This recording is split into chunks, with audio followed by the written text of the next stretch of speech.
আদমের আকৃতি তৈরি করে আমি আল্লাহর সামনে হাজির করো। ও মুসলমানেরা শোনো, এমন সময়ে সমস্ত ফেরেশতারা একত্রিত হয়ে আদমের কঙ্কাল তৈরি করলেন, আদমের বডি তৈরি করলেন, আল্লাহর সামনে হাজির করে বলেন, আল্লাহ তাআলা এই যে আদম তৈরি করেছি তাকায়া দেখেন কেমন হলো। আল্লাহ পাক আদমের চেহারার দিকে তাকায়া ফেরেশতাদের দিকে লক্ষ্য করে বললেন, ফেরেশতারা যে আদমের সন্তানেরা দুনিয়া যাওয়ার পরে আমাকে চোখ দিয়ে দেখবে না, না দেখে পুরা রাত্র আমাকে পাওয়ার জন্য সেজদা দিবে, আমাকে না দেখবার পরেও আমার দিন জিন্দা করবার জন্য জীবন দিবে, আমাকে না দেখে আমার জমিনে আমার হুকুম বাস্তবায়নের জন্য আন্দোলন করবে। তোমরা যেভাবে তৈরি করেছো ওইটা আমি আল্লাহর পছন্দ হয় নাই, আমি আল্লাহর ভালো লাগে নাই, যাও যাও আবার কিছু মাটি একত্রিত করে খাই বানাইয়া খামির বানাইয়া আমি আল্লাহর সামনে হাজির করে দাও। এই মুহূর্তে আমি আল্লাহ আমার কুদরতের হাত মুবারক লাগাইয়া দুনিয়ার জমিনে আদম বানাতে চাই। কোন সুবহানাল্লাহ, আল্লাহু আকবার বলেন। বুঝতেছি না, আওয়াজ তো কমতেছে কেন? সবাই কি ঠিক আছেন তো? পিছনে যারা বসছেন ঠিক আছে? এরা কি এলাকা চাপাই নেওয়া মনে হইতেছে কক্সেস বাজার থেকে রোহিঙ্গা আইছে নাকি? আছেন তো সব আমার বন্ধুগণ? এক পর্যায়ে আল্লাহ রাব্বুল ইজ্জতুল জালালের সামনে ফেরেশতারা খামির বানাইয়া হাজির করলো। আল্লাহ দিলাম, এখন আপনি কি করবেন? আবার মুসলমান বন্ধুগণ, আমার আল্লাহ সর্বপ্রথম আদমের কপাল তৈরি করলেন, আদমের কান, আদমের গলা, আদমের ঠোঁট, আদমের গাল, আদমের চক্ষু, আদমের কণ্ঠনালী তৈরি করে আল্লাহ ফেরেশতাদের দিকে তাকাইয়া বললেন, ফেরেশতারা নিজের হাতে আদম তৈরি করে দিয়েছি, তাকাইয়া দেখো কেমন হলো। সমস্ত ফেরেশতারা আদমের চেহারা মুবারকের দিকে তাকাইয়া আল্লাহর কদমে সিজদায় পড়ে ডাক দিয়ে বলেছে, আল্লাহ দুনিয়ায় আপনি যা সৃষ্টি করেছেন আদমের মতো এত সুন্দর চেহারা এই জীবনে কোনোদিন দেখি না। আমার আল্লাহ এই কথাই কোরআনে কারীমের 30 নম্বর পারা সূরা 3 এর মধ্যখানে আমার আল্লাহ বললেন, লাকাদ খালাকানাল ইনসানা ফি আহসানি তাকওয়িম।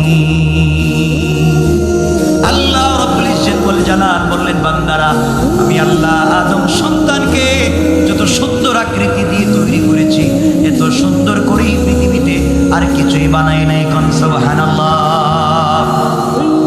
যুবক আব্দুল্লাহ, এমন সময় সমস্ত ফেরেশতারা আল্লাহর কাছে জিজ্ঞাসা করে, আল্লাহ তাআলা আপনি পৃথিবীতে যা তৈরি করেছেন কোন বললেই তো ফায়াকুন তৈরি হয়ে যায়। আসমান জমিন আরশ কুরসি লৌহ কলম সব কোন বলে তৈরি করলেন, নিজের হাত দিয়ে বানাতে গেলেন না।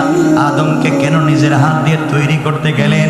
আল্লাহ রাব্বুল ইজ্জতুল জালালের সোজা উত্তর ছিল, ফেরেশতারা যে আদমের সন্তানেরা দুনিয়ায় যাওয়ার পরে দুনিয়ার লোভে পড়ে, দুনিয়ার চাকচিক্যে পড়ে, দুনিয়ার মোহে পড়ে আমি আল্লাহকে কোনো ক্রমে যদি ভুলে যায়, দুনিয়ার কোনো একটা দিন এভাবে আমি আল্লাহকে চিনতে পেরে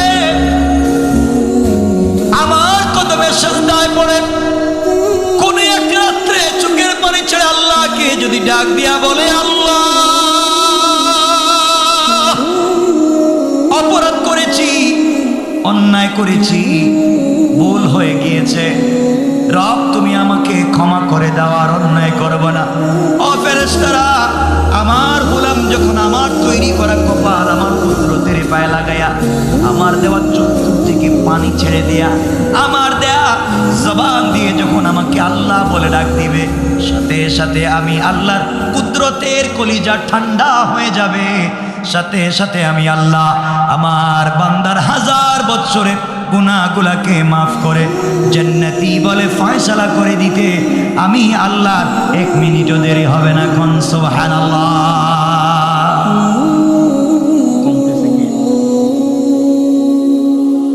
আমার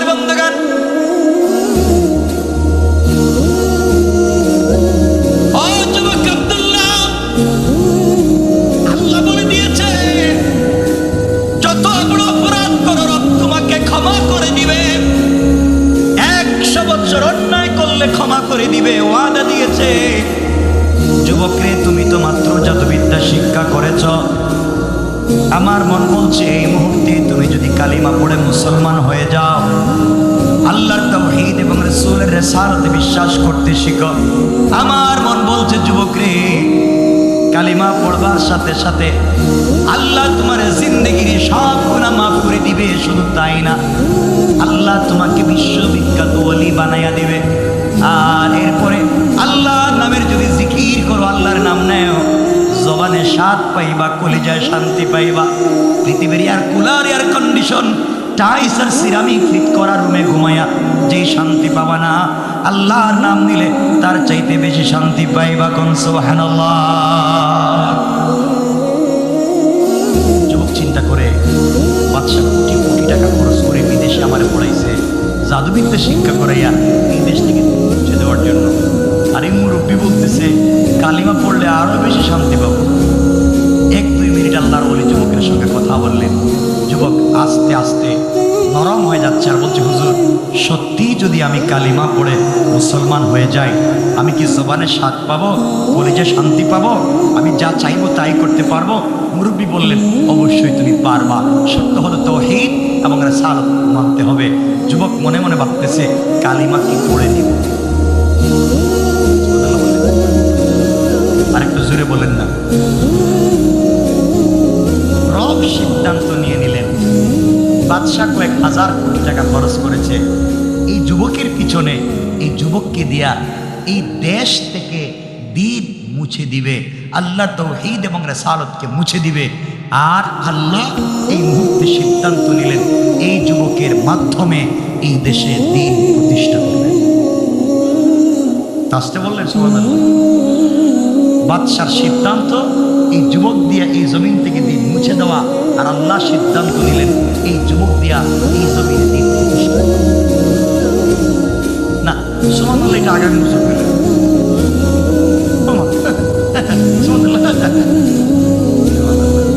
সবাই সুবহানাল্লাহ জোরে পড়ে, আবার পড়ে আস্তে বলবে।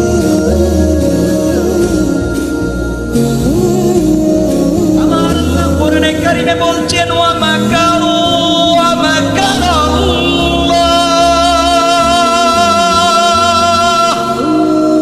ওয়াল্লাহু খায়রুল মাকিরিন।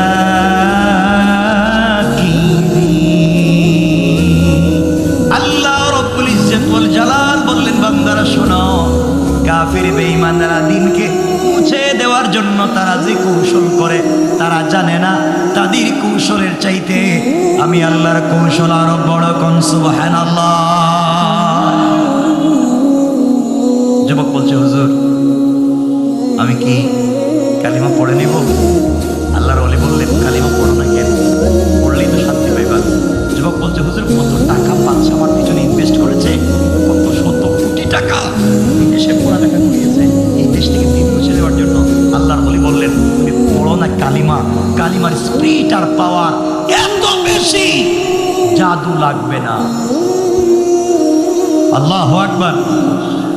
ভাই আমি বুঝি যে এভাবে যদি কমতে থাকে হঠাৎ রেখে দিব। আমার তো বুঝে ধরে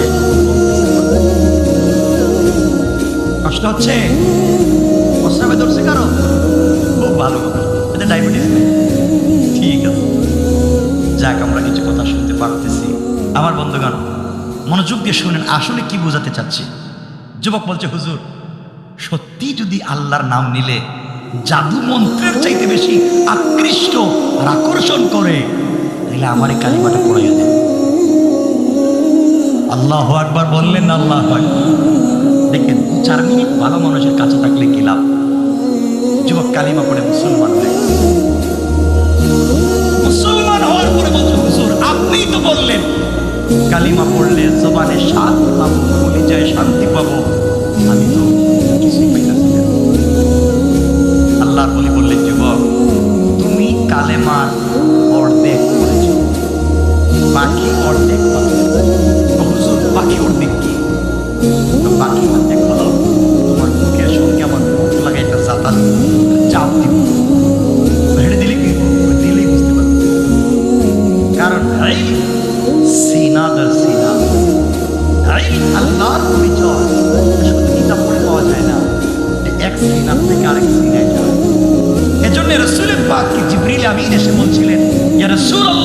আপনি পড়েন, এই করো। রাসূল বললেন, ওগুলো আমি পারি না। জিবরিল আমিন আবার বলছেন, আপনি পড়েন, এই করো। নবীজি বললেন, ওগুলো আমার দ্বারা হবে না। জিবরিল আমিন আবার বলছেন, আপনি পড়বেন না, এই করো। রাসূল বলছেন, ওটা আমি বুঝি না। জিবরাইল বলছেন, আল্লাহ যে কোরআন আসমান জমিন কেউ নিতে চাইল না, এমন একজন ব্যক্তির কাছে কোরআন শরীফ দিলেন, উনি তো ইকরাই করতে পারেন। আল্লাহ বলছেন, ও জিবরাইল, যাকে হাবিবুল্লাহ বানিয়েছি, যাকে কলিজার টুকরা প্রিয় বন্ধু বানিয়েছি, তাকে কিতাবের মুখাপেক্ষে রাখতে চাই না। আমার বন্ধুকে বুকের সঙ্গে বুকটা লাগাই একটা চাপ দেও, আর আমি আল্লাহ আমার জিম্মাদারিতে 30 পারা কোরআন তার সিনার ভিতরে নাজিল করে দেওয়ার দায়িত্ব নিয়ে নিলাম।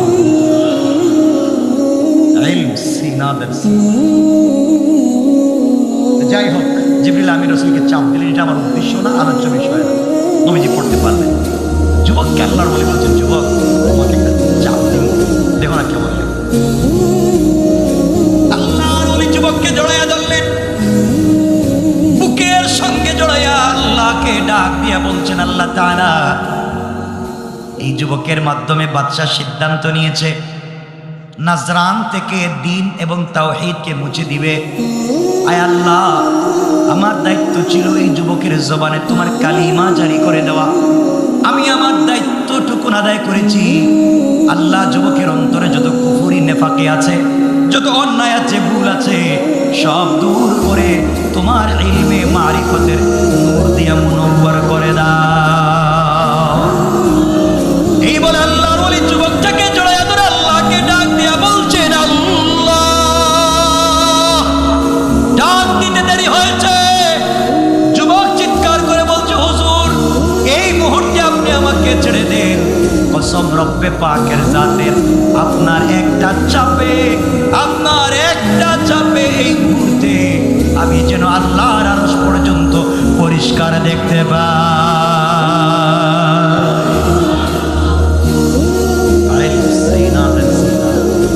হুজুর ছেড়ে দিলেন, দেখেন কেমনি দিন প্রচার হয়ে যাচ্ছে। যুবক করতেছে, হুজুর কি চাপ দিলেন, বুকে কি দিলেন, আপনি কি আকর্ষণ দিলেন। আমার আল্লাহ বললেন, ইন্না কাইদাশ শাইতানি কানা দাঈফা। কাফের বেঈমানেরা যেই জিনিস নিয়ে তো বড়াই করে, তাদের কৌশল আমি আল্লাহর কাছে মশা মাছির চাইতে আর দুর্বল। কোন সুবহানাল্লাহ। তারা কোটি টাকা খরচ করছে আর আল্লাহ একটা ছাপ দিছে, সব বাদ দিয়ে। যুবক বলতেছে, হুজুর আমি আর বাড়িতে যাব না, টাকা পয়সার দরকার নাই, বিল্ডিং বালা কেনার দরকার নাই, আমি আপনার সাথে থাকবো। আজ থেকে আমি ইসলামী আন্দোলনের কর্মী, আপনি আমার নেতা, আমি আপনার কর্মী, চলেন আমরা দ্বীনের দাওয়াত দেই। হুজুর বললেন, লিল হিকমা ওয়াল মাউইযাতিল হাসানা, হিকমতে কাজ করা লাগবে, উত্তম কথা মানা দিয়ে কাজ করা লাগবে। সমাজে ফিতনা তৈরি হবে। বাবা আগে বাড়িতে যাও, ইস্তেকামত করো, নিজে বুঝো, এরপরে পাবলিককে দাওয়াত দিবা, একটু সময় নেও। যুবক মাত্র নতুন মুসলমান হয়েছে, বাড়িতে যাইতেছে। কই যাইতেছে?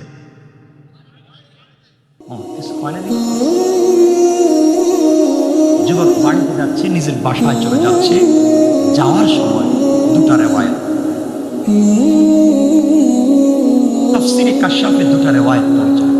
কেউ বলেছেন কিছু দূর যাওয়ার পর যুবক থেকে রাস্তার দুই পাশে শত শত মানুষ দাঁড়ায় আছে। রাস্তার মধ্যখানে কেউ বলেছেন বিষাক্ত সাপ ফনা তুলে দাঁড়ায় আছে, আর কেউ বলেছেন বিষাক্ত বাঘ দাঁড়ায় আছে। আমরা দুটা রেওয়ায়েত বর্ণনা করার মতো সময় নেই, একটা রেওয়ায়েত বর্ণনা ধরেন। রাস্তার মধ্যখানে বিষাক্ত বাঘ দাঁড়ায় আছে। যুবক কাছে গিয়ে জিজ্ঞেস করে মানুষদেরকে, আপনারা দাঁড়িয়ে আছেন কেন, রাস্তা পার হচ্ছেন না কেন? পাবলিক বলতেছে, যুবক তোমাকে চিনতে পারলাম না বাবা, আমরা দাঁড়িয়ে আছি, রাস্তা পার হতে পারছি না বাঘের কারণে, বাঘ আমাদেরকে খেয়ে ফেলবে, এই ভয়ে আমরা রাস্তা পার হতে পারছি। যুবক চিন্তা করলো, এই মাত্র কালিমা পড়ে আসলাম, আল্লাহর কালিমা পড়েছি, আল্লাহর সঙ্গে পরিচয় হয়েছে, আমি মাত্র কর্মীর খাতায় নাম লেখাই আসলাম, আর মুরব্বী বলে দিয়েছেন আল্লাহর পাওয়ার এবং কালিমা পাওয়ার তো জাদুর চাইতে আরো বেশি, তাইলে একটু পরীক্ষা করে দেখি এই মুহূর্তে বাঘের শক্তি বেশি না আল্লাহর শক্তি বেশি। চিৎকার করে বলেন আল্লাহু আকবার। পরীক্ষা আস্তে আস্তে বাঘের কাছে গেছে, বাঘের কাছে গিয়া এক হাত দিয়া বাঘের কান ধরছে। কি ধরছে? সুবহানাল্লাহ কইবেন না? আপনাদের আওয়াজে মনে হইল চাঁপাইনবাবগঞ্জের মানুষ 2-4টা করে বাঘ পালতাছে মনে হয়। এক হাত দিয়ে বাঘের কান ধরছে মিয়া, আর আরেক হাত দিয়া বাঘের গালে হাত চামচ কাপড় মেরে দিচ্ছে। আল্লাহু আকবার বললেন না? আল্লাহ তোকে বানিয়েছে বন জঙ্গলে থাকবার জন্যে, পাবলিকের রাস্তাঘাটে ডিস্টার্ব করো কেন? তোমার কাজ বনে থাকা, জঙ্গলে থাকা, পাবলিকের রাস্তাঘাটে ডিস্টার্ব করো কেন? তুমি আমাকে চিনো না? আমি কালিমাওয়ালা, আমি আল্লাহর সৈনিক, তুমি আমাকে চিনো না? তুমি পাবলিককে ডিস্টার্ব করো না। এই কথা বলতে দেরি হয়েছে, বাঘ মাথাটা নয়া কানটা নাড়াইয়া 1 মিনিটের ভিতরে জঙ্গলে যাইতে দেরি করে না।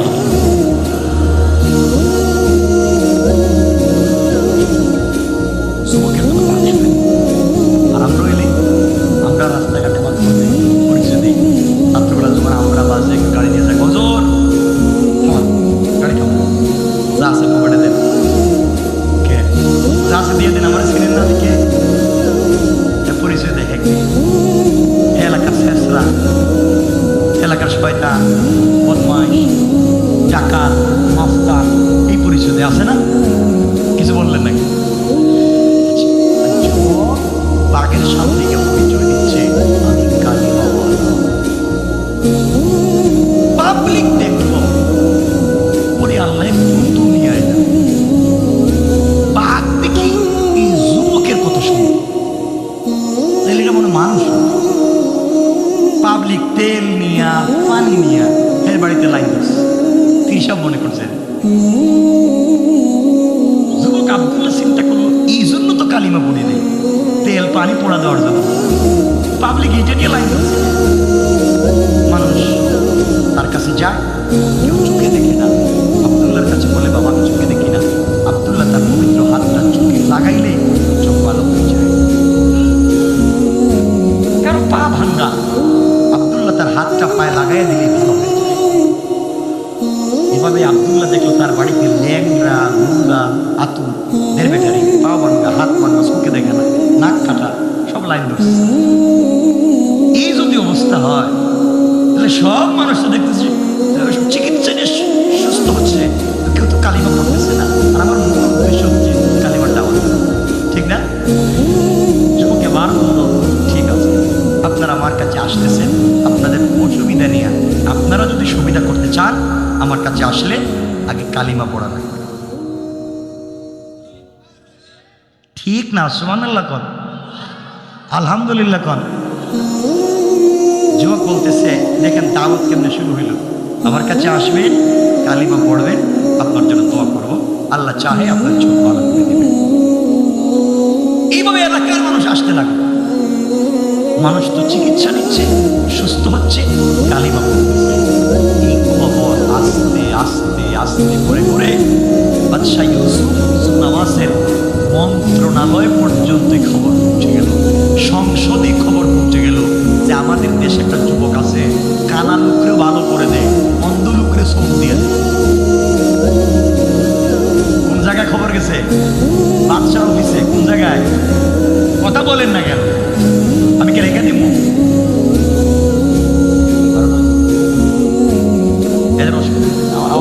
আমি লম্বা করতে চাচ্ছি, আপনাদের কষ্ট হচ্ছে?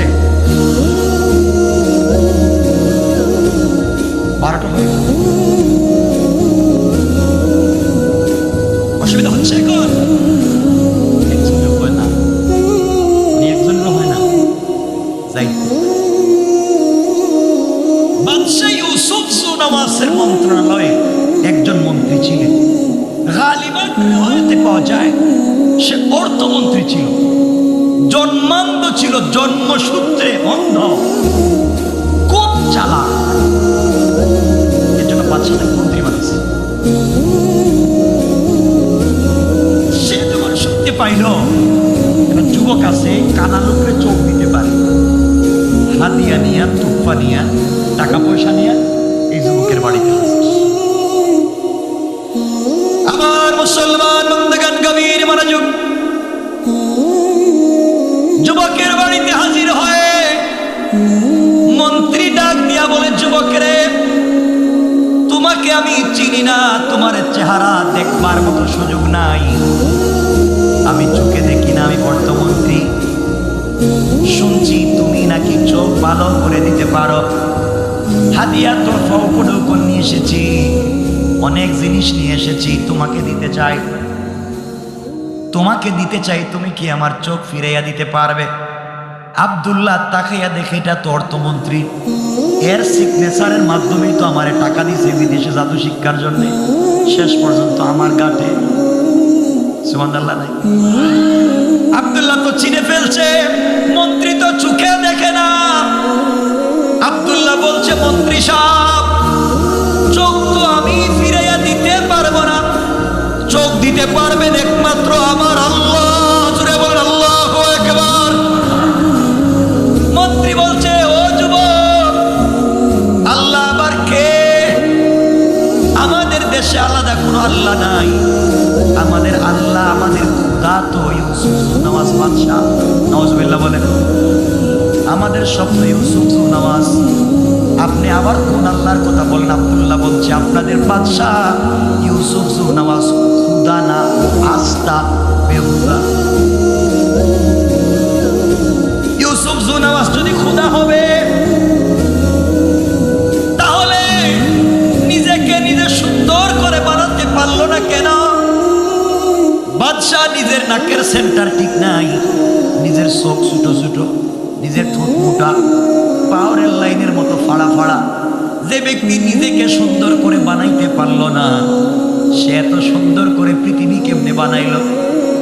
ও মন্ত্রী, তোমাদের বাদশাহীটা একটা পাটপাত, ভুয়া দাবি করতেছে আল্লাহ, আসলে আল্লাহ না।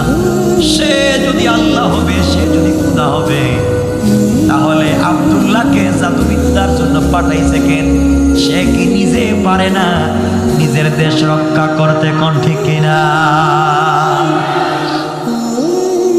মন্ত্রী চিন্তা করে, ঠিকই তো, আব্দুল্লাহ তো জাদুবিদ্যার জন্য পাঠাইছে, তাহলে তো কথা ঠিক। মন্ত্রী সাহেব কি চিন্তা করতেছেন? কয় না, আব্দুল্লাহর কথাই চিন্তা করতেছি। ও হে আব্দুল্লাহ তো আমি।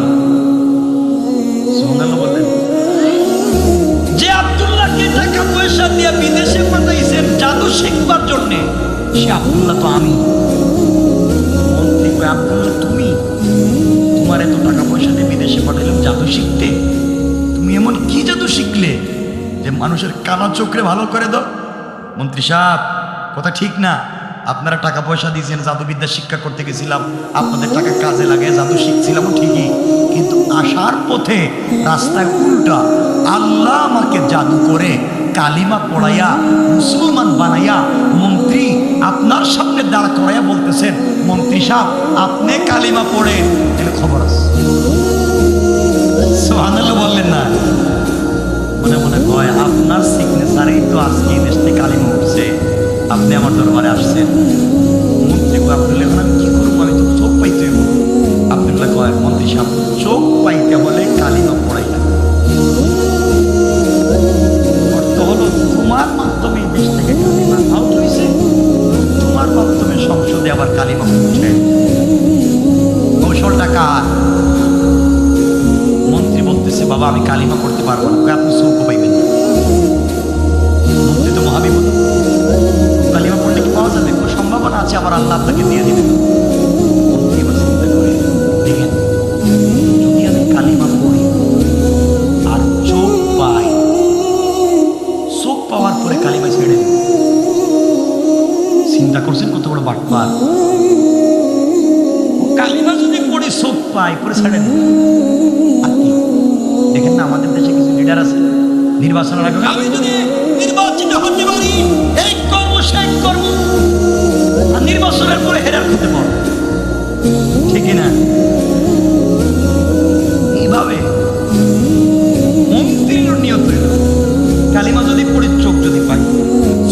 কালিমা ছেড়ে দিন, সমস্যা কি? নিয়ত খারাপ না ভালো? আমার বন্ধুগণ, এবার মন্ত্রী বলছে আব্দুল্লাহরে কালিমা পড়াইয়া দে। এবার আব্দুল্লাহ মন্ত্রীকে কালিমা পড়াইয়া দিয়েছে। কালিমা পড়ার পরে মন্ত্রী যখন বসে আছে, আব্দুল্লাহ তার হাতটা মন্ত্রীর চোখে রেখে আল্লাহকে বলছে, আল্লাহ, ও মন্ত্রী একটা বাটপা, ঠিক নাই, আয় আল্লাহ, এরপরও তো তার জবানে কালিমা চালু করে দিয়েছি। আল্লাহ, আমার মন চায় এই মন্ত্রীর মাধ্যমে এই দেশ থেকে কালিমা সিগনেচারের মাধ্যমে আউট হয়েছে, তার কারণে টাকা পয়সা দিয়ে আমি বিদেশে পড়ালেখা করছি, জাদুবিদ্যা। আয় আল্লাহ, আমার মন বলছে এই মন্ত্রীর মাধ্যমে এই দেশের সংসদে আবার কালিমা পৌঁছে যাক। আয় আল্লাহ তাআলা, আপনি কি পারেন না তার চক্ষু ফিরাইয়া দিতে? কোন সুবহানাল্লাহ। বলতে দেরি হয়েছে, মন্ত্রী তার চোখের আলো ফিরিয়ে পাইতে দেরি হয় না। এবার মন্ত্রী বলছে, আব্দুল্লাহ, আমাকে দেখতেছি, চোখ পাইলাম, কালিমা পড়লাম, হাতিয়া তুলে দিলাম, যেমন জায়গা। আব্দুল্লাহ কই যাবে? গেলাম, চোখ পাইলাম, হাতিয়ে দিলাম, আর কি? আব্দুল্লাহ, কালিমা তো পুরোটা পড়েন নাই, অর্ধেক পড়ছে, বাকি অর্ধেক কি? ও যাত্রা দিব, যাত্রা সাত দিব।